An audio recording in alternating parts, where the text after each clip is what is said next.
예수님의 직계 제자는 12명이지요. 이 12명은 대부분 갈릴리 어부 출신이지만 또 그렇지 않는 제자들도 있습니다. 우리가 늘 잘 아는 것처럼 사람의 얼굴 모양이 또 다른 것처럼 성향들도 각기 다 다릅니다. 그러나 이 12명의 제자들 가운데 대부분의 마지막 죽음은 거의 같은 것을 보게 됩니다. 한결같이 이들의 마지막 종말은 복음을 전하다 순교하게 된다는 사실입니다. 특별히 가장 먼저 순교한 사람이 야고보입니다. 야고보는 예루살렘에서 복음을 전하다가 돌에 맞아 이제 순교하게 됩니다. 수제자 베드로는 로마에서 거꾸로 십자가 달려 이제 죽게 되지요. 또 마태 경우는 그 에티오피아에 갔다가 그곳에서 복음 전하다가 칼에 찔려 순교했다고 전해지고 있습니다. 바돌로메는 가죽이 벗겨진 채 순교를 또 당하게 됩니다.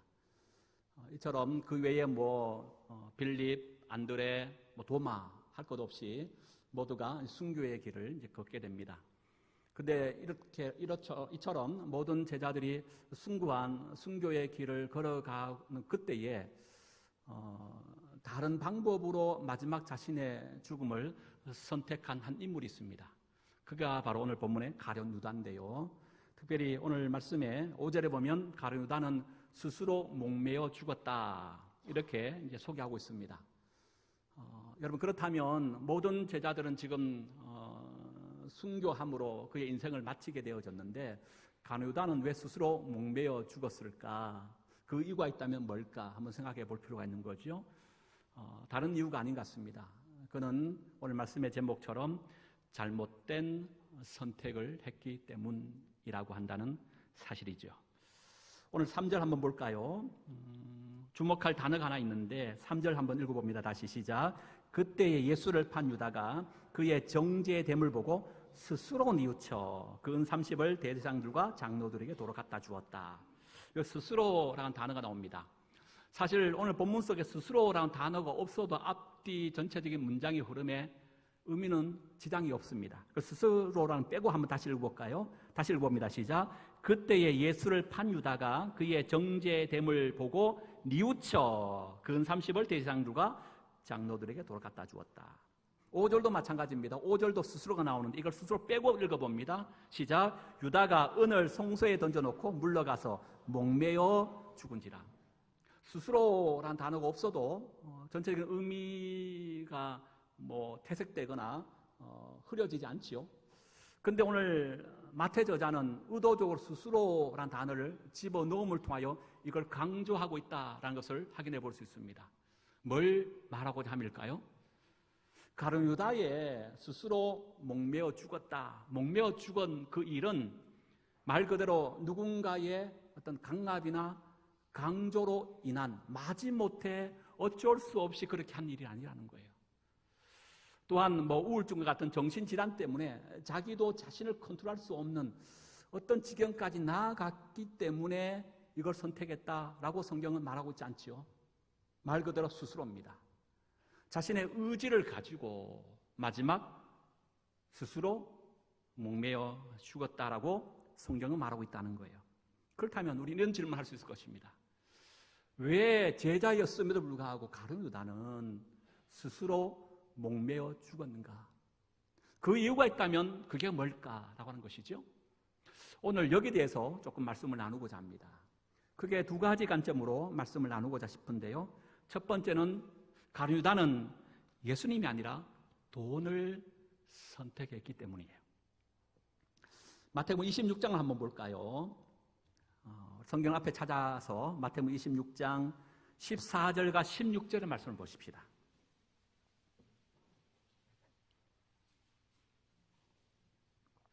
마태복음 26장 14절에 16절 그때에 읽어봅니다. 시작. 그때에 12 중에 하나인 가룟 유다라 하는 자가 대제사장들에게 가서 말하되 내가 예수를 너희에게 넘겨주리니 얼마나 주려느냐 하니 그들이 은 30을 달아주거늘 그가 그때부터 예수를 넘겨줄 기회를 찾았다.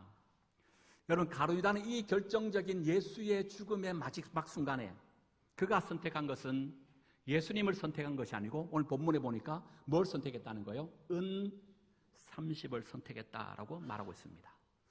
여기서 우리는 조금 확인하고 넘어가야 될 문제가 있는 것 같습니다. 아마 여러분 가운데 이런 얘기를 들어보신 분이 계실 거예요. 가룟유다가 예수님을 팔았기 때문에 예수께서 십자가에 달려 돌아가셨고 그 결과 온 인류를 구원하는 구원의 역사가 있게 되어졌다. 그 하나님의 구속의 역사 속에 가룟유다는 단지 악역으로서의 그 역할을 한 것뿐, 가룟유다가 예수를 배신하지 않았다면, 팔지 않았다면 예수는 십자가에 달려 돌아가지 않았을 것이고 그러면 인류의 구원은 없었을 것이다. 아마 이런 얘기 한번 좀 들어봤지요. 유다복음서라고 하는 것이 있는데요, 거기 보니까 가룟유다에 대하여 이렇게 소개합니다. 만약에 유다가 예수님을 배신하지 않았다면 십자가도 없고 구원도 성취되지 않았을 것이다.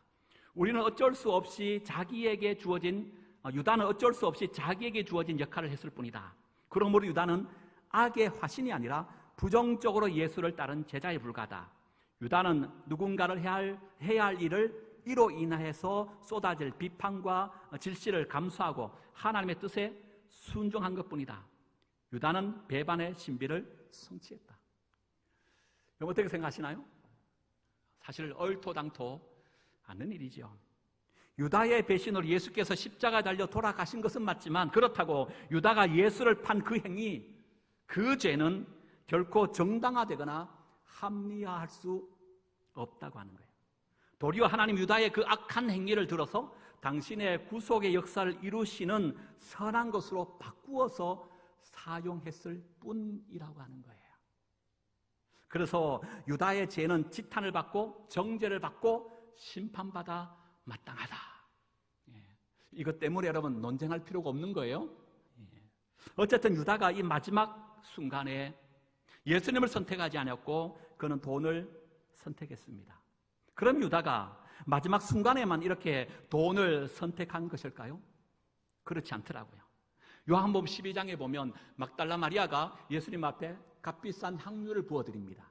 이를 지켜보고 있던 가룟유다가 이렇게 말합니다.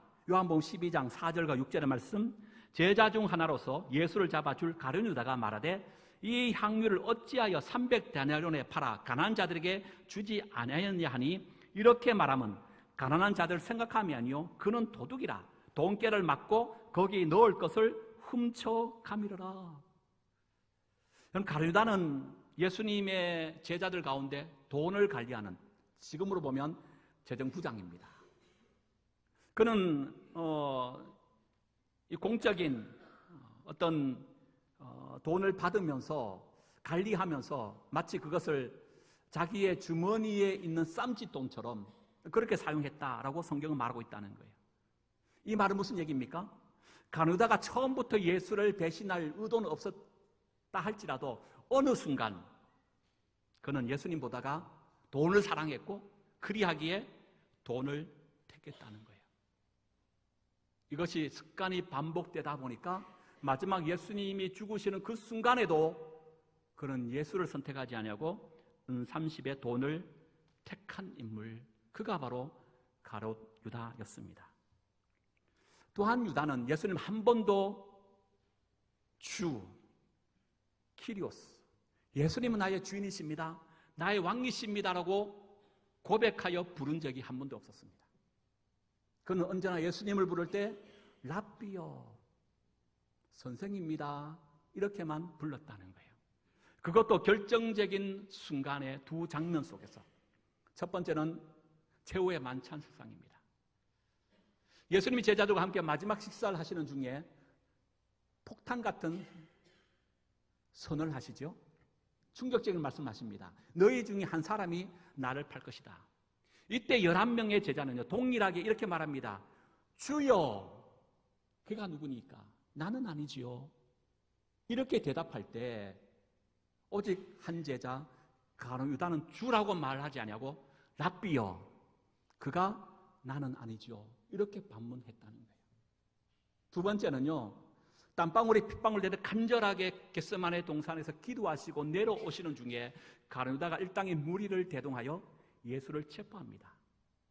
이때 가룟유다가 예수를 만났을 때 이렇게 인사합니다.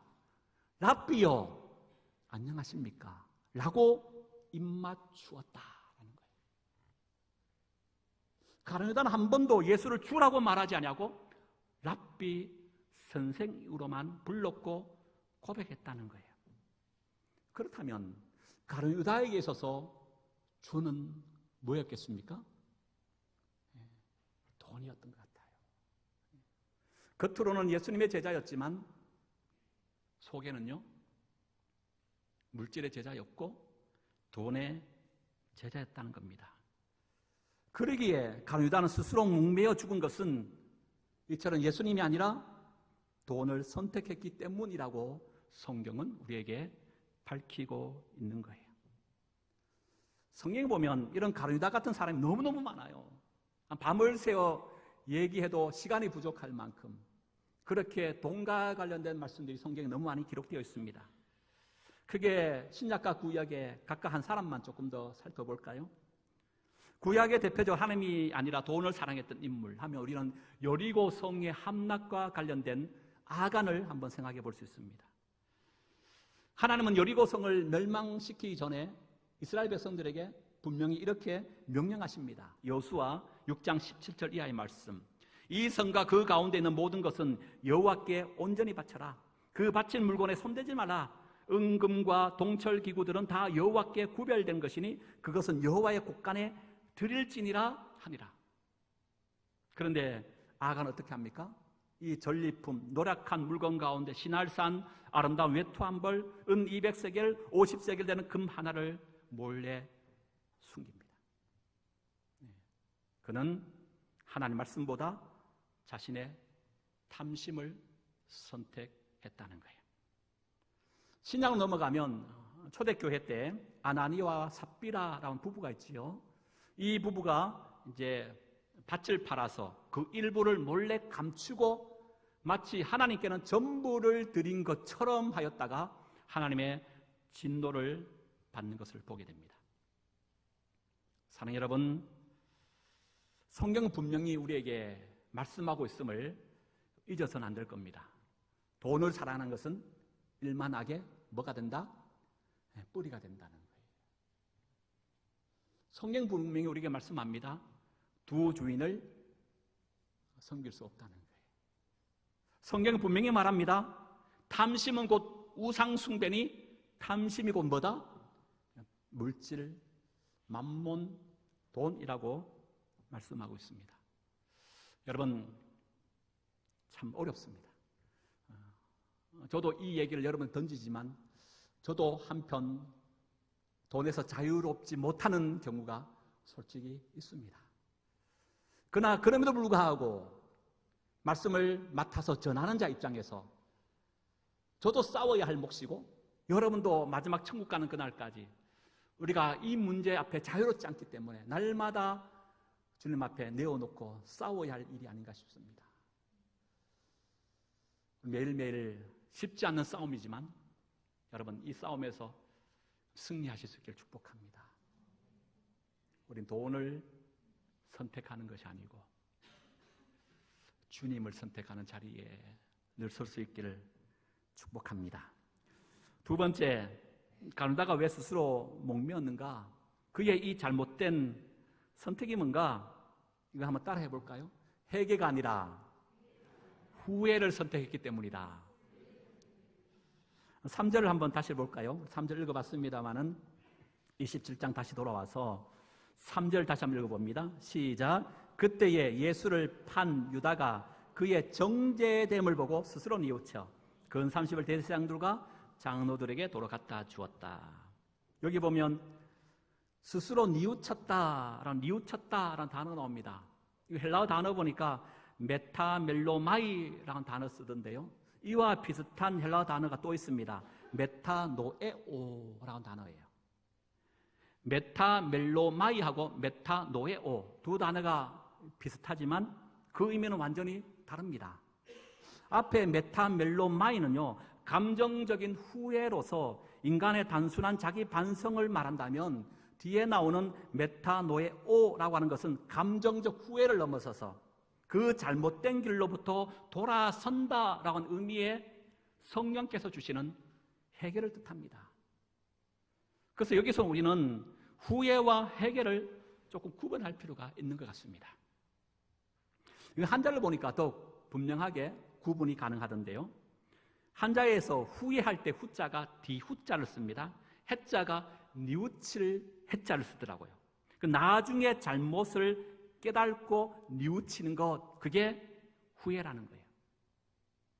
그러나 반대로 회개할 때의 해자가 뉘우칠 해자의 개자는 고칠 개자입니다. 잘못을 뉘우치고 고치는 것을 회개라고 말한다는 거예요. 그러니까 여러분, 후회는 단지 뉘우친다는 뜻만 있다면 회개는요, 후회와 더불어 과거의 잘못을 반복하지 않고 고친다라는 뜻을 포함하고 있는 의미가 회개였던 거예요. 그래서 이동수 목사의 말씀의 묵상 가운데 회개와 후회의 차이점에 대하여 그분은 이렇게 말했습니다. 회개는 제사함을 받게 되지만 후회는 제사함을 받지 못합니다. 회개는 완전히 새롭게 변화되지만 후회는 절대 변화되지 않습니다. 회개는 구원함을 받게 되지만 후회는 구원함을 받지 못합니다. 회개는 완전히 새 생명을 얻지만 후회는 생명력을 얻지 못합니다. 회개는 통회하며 기도하지만 후회는 한탄하며 슬퍼할 뿐입니다. 회개는 하나님께로 돌아오지만 후회는 그냥 그 자리에 머물고 있습니다. 회개는 180도 방향을 전환하지만 후회는 전혀 방향을 바꾸지 않습니다. 회개는 이젠 예수님의 제자가 되었지만 후회는 여전히 예수님의 주위에 머물러 있을 뿐입니다.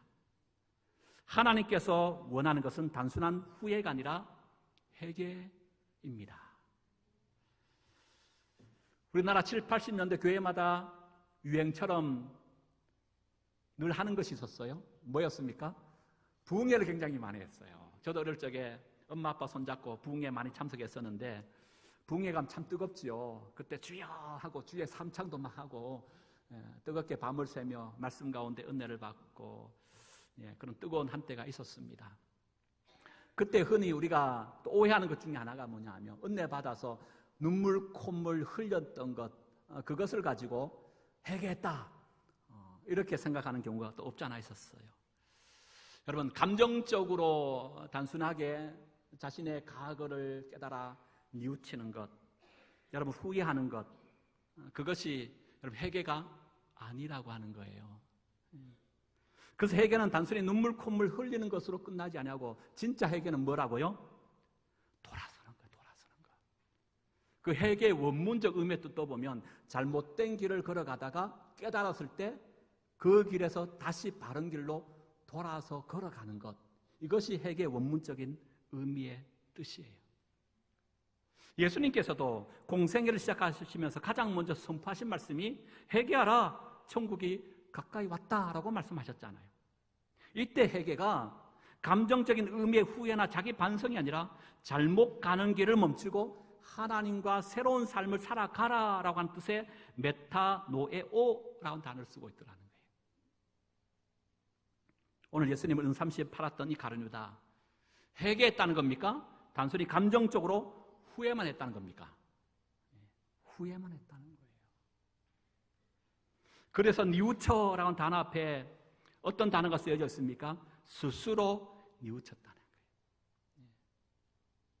성령께서 강권적으로 역사하셔서 그를 회개케 한 것이 아니고 그저 스스로 자기 죄책감에 빠져서 자기 감정으로만 후회했다라고 성경은 말하고 있다는 거예요.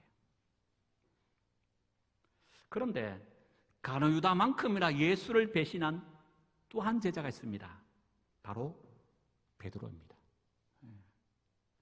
베드로는 가룟 유다처럼 예수님을 팔아먹지는 않았지만 무려 예수님을 3번이나 모른다고 부인한 제자입니다. 마지막 3번째는요, 예수를 저주하고 맹세하기까지 하면서 예수를 부인합니다. 저는 개인적으로 생각해 볼 때 예수님의 입장에서는 어쩌면 베드로가 훨씬 가룟 유다보다 둘 다 나쁘지만 베드로가 예수님 앞에 더 큰 상처와 아픔을 남긴 것은 아닌가 생각해 봐요. 왜 그렇습니까? 가룟 유다는 앞에서 우리가 함께 살펴본 것처럼 그는 처음부터 예수님을 따른 목적이 돈 때문에 따랐다라는 것을 확인해 볼 수 있어요.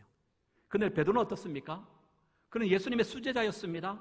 나아가서 평소 여러 차례 자신의 충성을 예수님 앞에 이렇게 결단하며 맹세했습니다.